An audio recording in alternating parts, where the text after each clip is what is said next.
We might as well get started.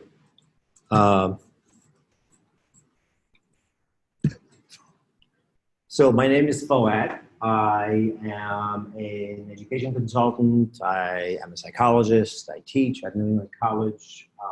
Recently, I was over at MCC as a student success coach for liberal arts. And when I did this proposal, I thought, yeah, it might work. It might be useful. It might be helpful for people. So here I am presenting it because I've taught for 30 plus years, and I have, in the process of being educated as well at the same time, I have seen a lot of that. Hi. Come on in. Are you in the wrong place? Okay. I've seen a lot of that. Reading off the board or reading off PowerPoint and calling it teaching, and we're done. So the other thing I've noticed is that we oftentimes don't know how students are doing. We prepare for class, we think we're doing a good job, we go in, we give it all, and by midterm, we're pulling our hair out because everybody's, 75% of the class is failing and they haven't understood concept. So I've struggled with this a lot, and over the past 10 years or so, I've developed a system which, again, I'm sure every teacher has thought about and done in some form. So this isn't a prescriptive anything. It's just what I do, and I've found to be successful because I glean a lot of data from it. There's something deeply wrong here. Are these PowerPoints going to be available? I'm happy to mail it to you. Sure, great, thank you. So the questions that remain regarding students is, am I teaching are the students learning? Are the students connecting the dots from one chapter, one class to another? Which content area was the most digestible? Which one was the hardest? And obviously, can students generate questions, which is, for me, the most important part of teaching. Can students generate questions and ideas going forward? Because for me, lifelong learning is that spark of curiosity that I want to sort of inspire in folks. So because of that, then I have developed questions about me. Every time I teach, I ask myself, am I teaching the content correctly? Am I doing it right? Which instructional strategies work best? Because honestly, if you've experienced anything like I have, if 50% of your class is sitting there quietly, not answering a question or raising their hand to ask a question, you really don't know what's happening with them inside their head. And oftentimes, particularly today, students tend to be more anxious. So they are much less likely to participate in class. And when you ask them a question, they freeze. And because they freeze, you think they don't understand it, but it could be that they're not able to answer your question, or they can't think of an answer in time to be able to participate meaningfully and in real time. So we have to kind of problem solve around that. So by midterm, this is the traditional testing and paper models. Hi, come on in. I'm sorry, right? So the traditional testing and models, let's wait. Maybe we have a whole crew coming in. Yeah, we just The bus lit out. Hi. Hi. Come on in. Hi. Good morning. Still? Good morning. It's still morning. You're still within the time frame.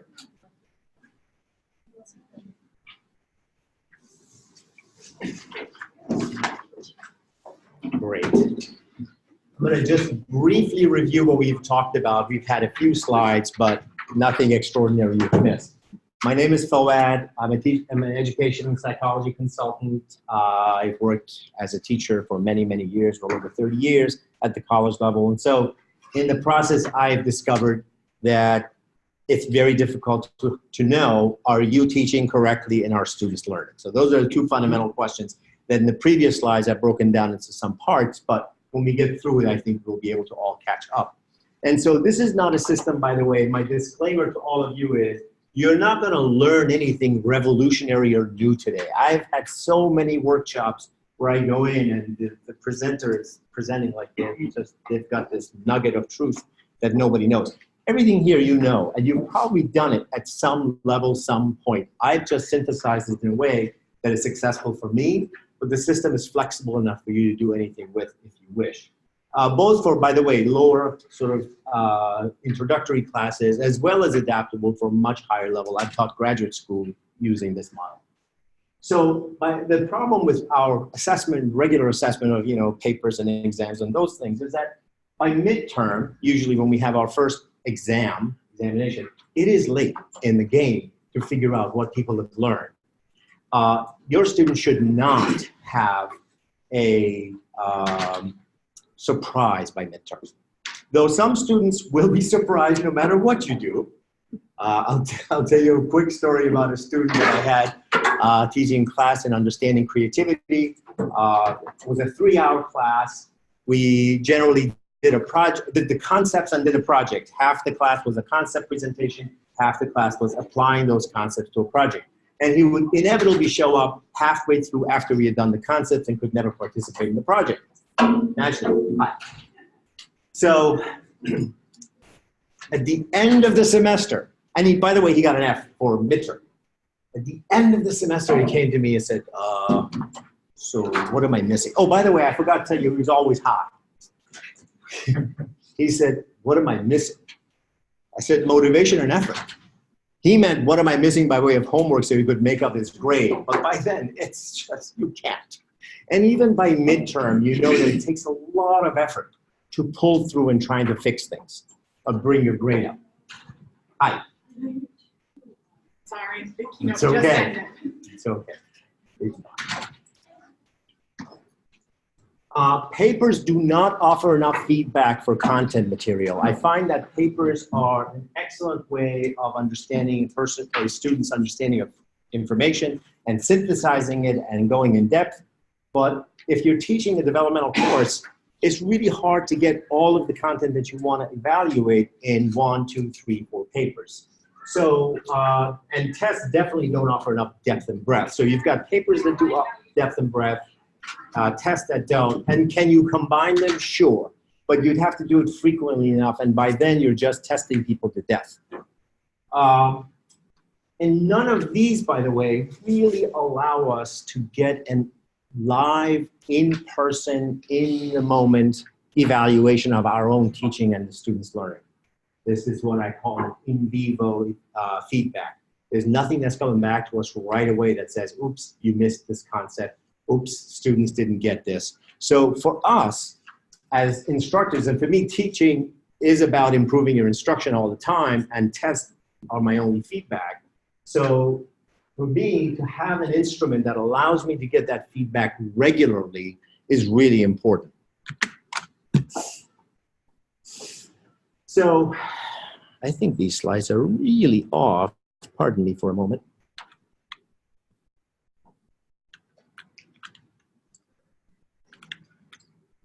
Okay, so what I've done with this system is that I have a 3-2-1 model.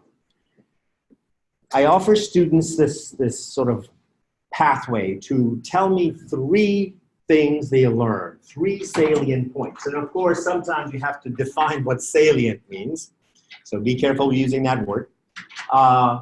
So what are the important things? There are 3 things, at least 3 things that you have learned in this class today. So this is a very in-class kind of a process.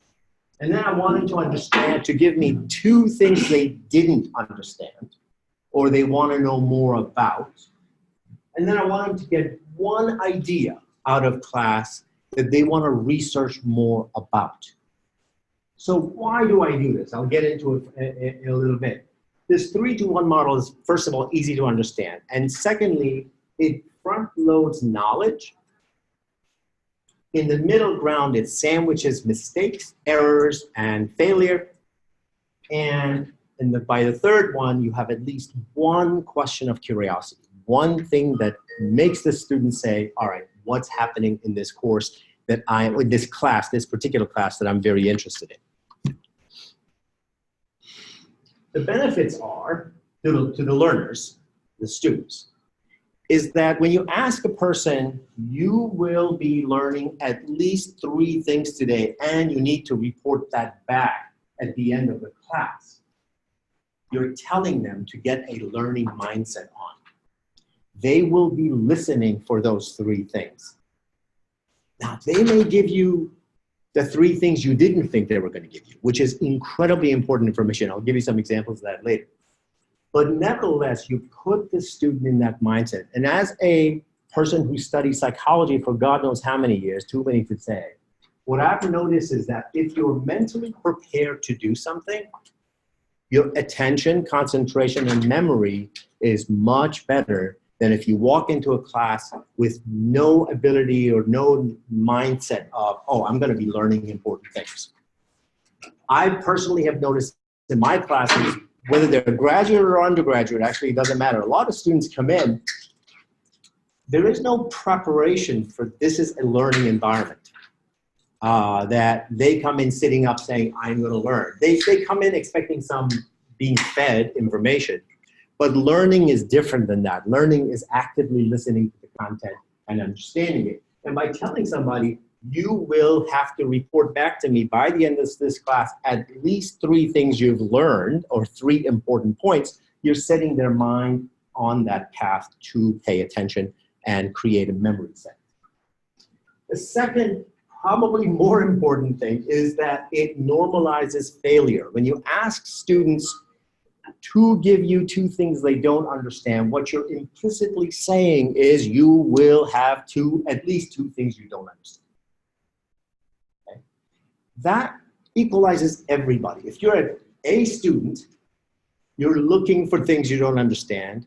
And if you're not a great student, you're still looking for things to not understand. And not understanding becomes part of learning. It's no longer, oh, I dropped off the wagon. It is, yeah, I expect there are going to be at least 2 things you don't understand. I want to know what those things are. And finally, curiosity mindset, which is this information isn't just given to you so you could eat it like food and expel it somehow. It's given to you to create curiosity and inspire emotional reaction to the content. So by saying there's going to be at least 1 thing that I want you to tell me about, that you're curious about, that you want to learn more about, and sometimes I say that connects to the previous class or previous chapter, you're then creating that curiosity mindset. And feedback loop, the positive feedback loop mindset, is that there's an expectation that you have set that every time you will give them feedback about what they're doing. And at the very beginning of the class, I tell them that this model, I tell my students, this is for me to learn how well I've taught. So there's a feedback to me from students on a regular basis every day. And there's a feedback from me to the students about what they've learned. So this idea of making your classroom an active, engaged, alert, and mindful environment for learning involves these 4 mindsets. Failure is okay. Now I'll tell you psychologically what happens when students don't understand something.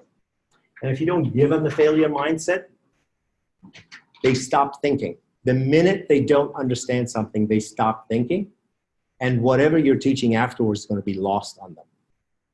But by saying, oh, wait, I don't understand that, I'm going to take a quick note about that, it allows them to discharge that failure sense and say, this is an expectation, and move forward with the rest of your class.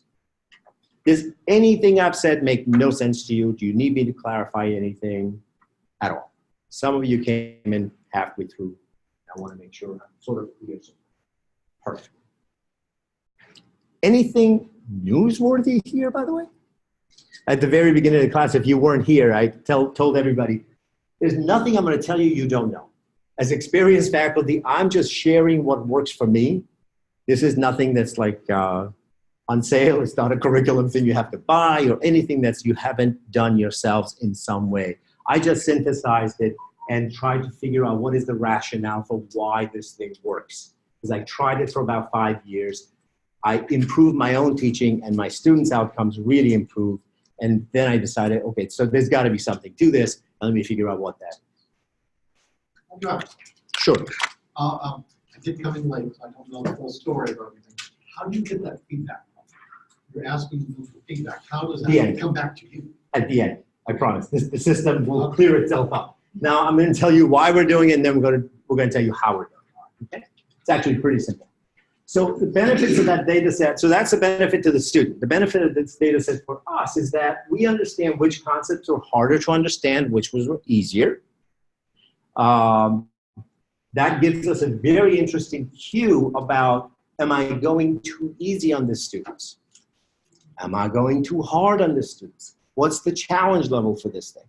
Because the sort of primal zone of learning is that it's not so hard and so challenging that people give up, but it's not so easy that it's dull and boring. You have to find that sweet spot. And by doing this feedback loop, you will begin to say, oh, that lecture was too easy. Everybody got that, and everybody seemed to be able to explain it, and nobody had any bad, questions. Nobody seemed to be able to articulate anything they didn't understand. So that was too easy. I got to go back and figure that out. So it gives you a really good feedback about conceptual understanding. And then the other thing is instructional pedagogy and methods of delivery, content delivery. There are some things that students will only learn by experimentation and not through lecture. And there's some things they understand much better with videos than they do with you talking or worksheets. So by keeping track of what you've done in what content, you'll be able to develop patterns of, oh, you know what, this concept, 2 classes in a row, this concept has become very challenging. I need to do something with this. I need to supplement it somehow. Now, the other one is, did all students actually understand what they said they understood? Remember, they're going to tell you 3 things they understood. I understood Piaget's developmental stage of concrete operation, right? Okay, you say you understood this. You got the concept correctly in content. What does your description say? Does your description actually tell me you understood it, or did you just get the words and really miss the point? So what students tell you they know and what they actually know can become illuminated through this process. Following immediately next to that is it that the students can't understand this, or is it that they're having a hard time articulating what they understand? So it becomes a matter of operation or technical operation of students' capacity for expression. Can students explain what they're saying? Yeah, I think the student gets the idea, but man, I just got twisted myself into knots trying to read this. In fact, it wasn't even a sentence. It was like a forceful collection of words on paper. So it gives you an idea about your students' technical capacity for self-expression or expression of knowledge. This idea of writing competency, all of us, whether we're teaching English, math, other sciences, psychology, we have an investment in our students being able to write well. That's part of our curriculum. And to be able to assess that through small bits, can this student put 2 or 3 sentences together about a concept cogently, gives us an idea of their style. And I'm going to tell you that this becomes really important down the line when you're reading their papers. That's the place where you're going to detect plagiarism. Because if a student has given you 10 writing samples, and there's a particular language, voice, style, and suddenly the paper they present to you is very different, that's when you go to a plagiarism check and say, is this content really this person's original writing? Because you now have a lot of good data set for original writing. And is there a pattern to questions that students ask? And yes, there are dumb questions. Case in point, I had a student I was teaching a class in psychology of perception. And one question he raised was, will you go blind if you stick a pencil in your eye? This is a 300 level course. Yes, you will go blind. I think you only need to be 5 years old to answer that question. So yes, there are dumb questions, but is there a pattern to that? Why is this important? Because after 3 of these coming back from that same student with silly questions like that, I had a conference with that student and said, do you really take this seriously? Because if you're not, we need to have a conversation about your participation as a student.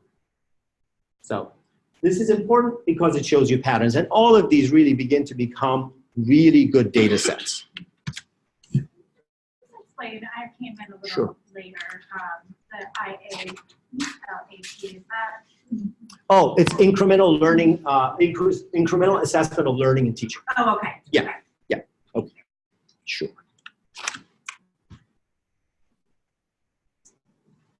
So based on this data, you can review and reteach using different approaches and methodologies and concepts. Those that were difficult could be better explained. Those things that were too easy, you can actually go back and embellish them and create additional complexities that makes them more interesting. Using supplemental material to support teaching. This is where you can also detect who needs a tutor.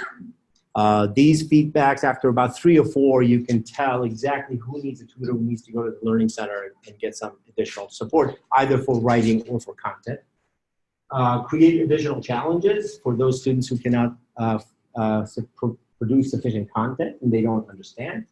Offer students feedback about their work and research questions. This becomes really important as you'll see later. I also hold students accountable for 2 papers and 1 final research paper. So as I get these questions, research questions I call them, I don't know, can children of Native Americans born, this is one of the questions that came up, more prone to alcoholism, right? Great question. But if it's too broad, I can talk with students, conference with students, or give them feedback about this is too broad, you need to narrow it down, you don't have enough pages to fill. If it's too narrow, I can help them expand it. If it's too confusing, I can help them clarify it. So this every week process or every class process of asking questions and refining questions really hones the capacity of the student to be able to then say, okay, are my questions constructed properly? If you're teaching 100 and 200 level courses, this is really important for them as they get to be in the 300, 400 and graduate courses. Because during those times is not when you want to waste your time trying to hone down questions and argue for 5 weeks over what's the right question to ask. So during the early elementary or earlier classes, it's really important to get students accustomed to asking correct questions that are susceptible or amenable to research. Finally, as I said, evaluating students' writing competencies so that you can have an idea of how they write, how well they write, what their voice is, and then you can detect plagiarism if it needs to be because you have a lot of samples to work against. So this is how I do grading. Personally, I am not a grading sheriff. You know, I like to grade, I like my grade to reflect the totality of a student's both competency and capacity to learn and demonstrate. So I don't do, if you are 1 day late, it's 25% of your grade. Because to me, that doesn't tell me anything about their competency in the content. Okay? But that's just me. That doesn't have to be any of you. You can have your own policy. My grading policy here is that by grading in small increments, we allow students recovery time. We allow them to not lose a major portion of their final grade to 1, 2, 3 errors during the midterm exam. I know my own daughter went to school, and sometimes for midterm, she would get 5 questions. If she got 1 of them wrong, that's a 20% loss off even midterm. That's just not right. And 5 questions have never evaluated anybody's competency properly on anything. Imagine if I asked you 5 questions about your life and decided to evaluate your life based on that. It just doesn't work. So my idea is give students the opportunity as many times as you can to explore what they know and demonstrate what they know. And then create a great profile that is more matching of the totality of what they know rather than a simple sort of a sliver of their knowledge. So students must complete one of these things for every class. So if you have a 15-week course, every class, you have 15 of these. But I only grade the 10 best. I only count the 10 best. This does have a learning curve for students. They're not used to going to class and saying, so I need to listen for stuff that I know. The first time you do this, they're gonna give you unbelievably bad feedback. Like this stuff is gonna be garbage. But it's your feedback that's gonna come back and say, nope, I need you to come up with 5 or 3 main points. Do you know what main points are? Like literally, there are students who do not know how to listen for main points.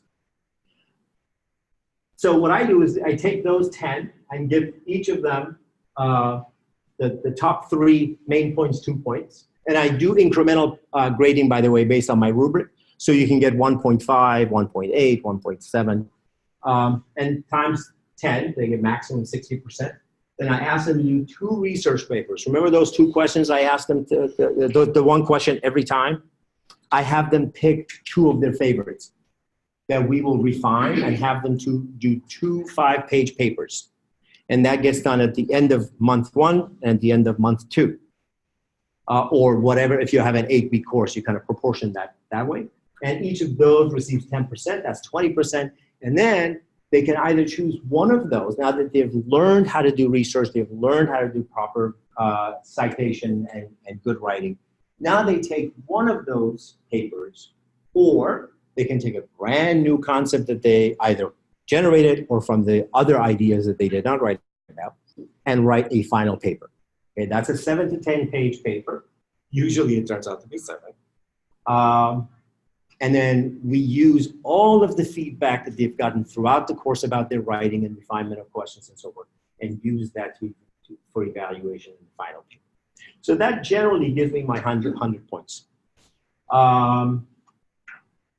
So, and as I said, grading each point is incremental based on a rubric. But you can see there's a lot of flexibility here. You can grade this any way you want. You can develop rubrics any way you want. Really give weight to whatever your course desires more. Some courses, for example, I put more weight on research papers if they're higher level courses than I do the incremental main points. So mechanisms of executing the system is actually pretty easy. If you're using Canvas, there's a lot of options. How many of you use Canvas actually? Oh, okay. So you just essentially go to quiz and you add quiz and select multiple answers on that quiz. And students can answer all 3. They can give you the 3 main concepts, the 2 things they didn't understand, or the 1 concept research question. That's one way of doing it. You can also develop different methods for creating that. So you can actually isolate them and create assignments for each one of those sections per class. That gives you a little more broken down data. If you're a data geek, that gives you a lot more data about that. But more importantly, I found lately that if I put those 2 things kids didn't understand, if I asked them to put it on a public board, a discussion board, it creates a nice discussion among students. So there's some students who understand it well and explain it. And then students themselves find out that, oh, wow, 16 people didn't understand this either out of 23. So they don't feel as bad about it. It creates a very nice community-based type of engagement. Same thing with the research question. I found that a lot of kids put their sort of curiosity, the thing that they want to research more, and find other students with shared ideas or shared likes. And actually, later on, they can collaborate on that subject and create a shared paper or a shared project. So those 2 things I've lately started putting in a public forum. So that students can kind of work together and do teamwork. In Blackboard, if you use Blackboard, you go to tests and surveys and tools, and in that area you can drop down and set these things up. And if you're doing paper pen, which for the longest time I was telling you, sometimes when the computer goes down, students ask me, oh my God, what are you going to do? Like, I used to teach well before computers were a thing, so don't worry about it. There is this thing, this new technology called paper and pen. And I literally have the instructions on a sheet of paper, and top of it, it says, do X, Y, and Z, answer the 3 questions, 3 main comments, 2 curiosities, etc., and then hand it to me, put your name and date on, period. And they hand that in over course of the class. I give them 15 minutes at the end of the class to do this. So I time myself making sure if I have a 45-minute class that all my content is covered in 30 minutes. The benefit of that to me is that it makes me much sharper at producing content that's deliverable. So I don't ramble on like I'm doing today, right? So it's actually content specific. So if I was gonna take this test, how many of you take your own tests? Excellent, good. Because I always, if I develop an instrument, I'm doing it myself. because I want to make sure that whatever I do, how much time does it take for a student to do it? If I can do it in 15 minutes, students should be given 30 minutes to do it. So this process takes about 15 minutes for students to write and do. If they can't complete it, they can go home, write it at home, and send it in. If the class takes too long, especially with now availability of Canvas, I ask them to do it immediately that day, but I want them to take notes of these things before they go. So there's lots of opportunities to get students to do this at the end of the day. It also helps me make sure I have those at least three main points in my own lectures. So sometimes you think you're saying a lot of important things, but when you look at your own lectures, you say, I don't have a lot. So content heaviness becomes part. All right, let's see.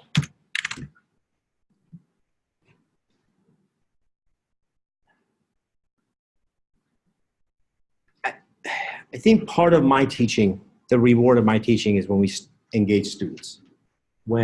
Especially if they're in contents they're not specifically interested in. If they're not psychology students, but they're in a psychology class. If they're not music students, they're in a music class. Just because they have to get the credit. By allowing them to engage, by allowing them to have those mindset that I was talking about, it actually gives me the reward of knowing every day if I'm doing it right. That feedback loop for me is just as important as an instructor as I think this is for students. And that's a shared goal that I have. I want to be inspired after every class, after every presentation, as much as I want my students to be engaged and inspired. And so by doing this, I think both parties come together in a meaningful way to engage with themselves. That's it. Do you have any questions?